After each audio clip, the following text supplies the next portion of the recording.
اور ناظرین، اسلام آباد اس وقت عالمی سفارتکاری کا سینٹر اسٹیج بن چکا ہے۔ اہم ترین ڈپلومیٹک ایونٹ پر پوری دنیا کی نظریں مرکوز ہیں۔ جناح کنونشن سینٹر میں اسلام آباد ٹاکس کے لیے قائم میڈیا سینٹر میں ہمارے نمائندہ خصوصی سلمان علی آوان موجود ہیں، ان سے بات کریں گے۔ سلمان، بتائیے گا کیسے انتظامات دیکھ رہے ہیں؟ بالکل، میں اس وقت موجود ہوں اسلام آباد کے جناح کنونشن سینٹر کے میڈیا سینٹر میں، جو کہ خاص طور پر قائم کیا گیا ہے اسلام آباد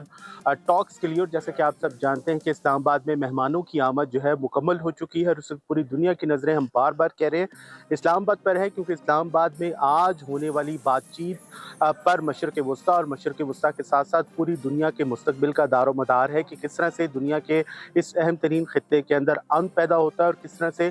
پاکستان جو ہے ایک لیڈنگ رول پلے کر کے دنیا کو اس مصیبت سے نجات دلائے گا۔ آپ نے دیکھا کہ آج اسلام آباد میں جب لینڈنگ ہوئی یو ایس وائس پریزیڈنٹ کی، اور ان سے پہلے ان کی جو ڈیلیگیشن کے دو امپورٹنٹ ترین ممبرس ہیں، یعنی کہ جیرڈ کشنر اور ان کے ساتھ ساتھ اسٹیو وٹکوف، اور اس سے پہلے رات کو ایرانی وفد کی لینڈنگ ہوئی، تو جو موسٹ امپورٹنٹ پوائنٹ ہے، جو کہ نوٹ کرنے والی چیز ہے، وہ ہے باڈی لینگویج آنے والے مہمانوں کی اور پاکستانی میزبانوں کی، کہ کس طرح سے پاکستانی میزبانوں اور مہمانوں کے درمیان ایک زبردست اشتراک کار، ایک زبردست آپ کو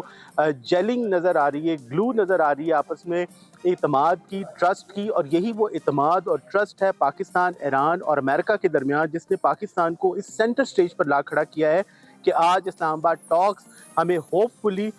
گو کہ بہت زیادہ کٹھن ہوں گے، کیونکہ ایرینینز بھی اور جو امریکنز ہیں وہ بھی مشہور ہیں اس دنیا کے اندر، جانے جاتے ہیں کہ بہت ٹف نیگوشیٹرز ہیں، اور ڈپلومیسی کے دنیا کے اندر آپ جانتے ہیں کہ صبر کی بات کی جاتی ہے، سفارتکاری کی بات کی جاتی ہے۔ سفارتکاری جو ہے وہ بہت زیادہ ٹائم لیتی ہے، لیکن توقع کی جا رہی ہے کہ اسلام آباد ٹاکس آج جب باضابطہ طور پر یہ دونوں ممالک پاکستان کی میزبانی میں بیٹھیں گے، پاکستان کی ثالثی میں بیٹھیں گے، تو یہ ٹاکس آپ کو مثبت پیش رفت کرتے ہوئے دکھائی دیں گے۔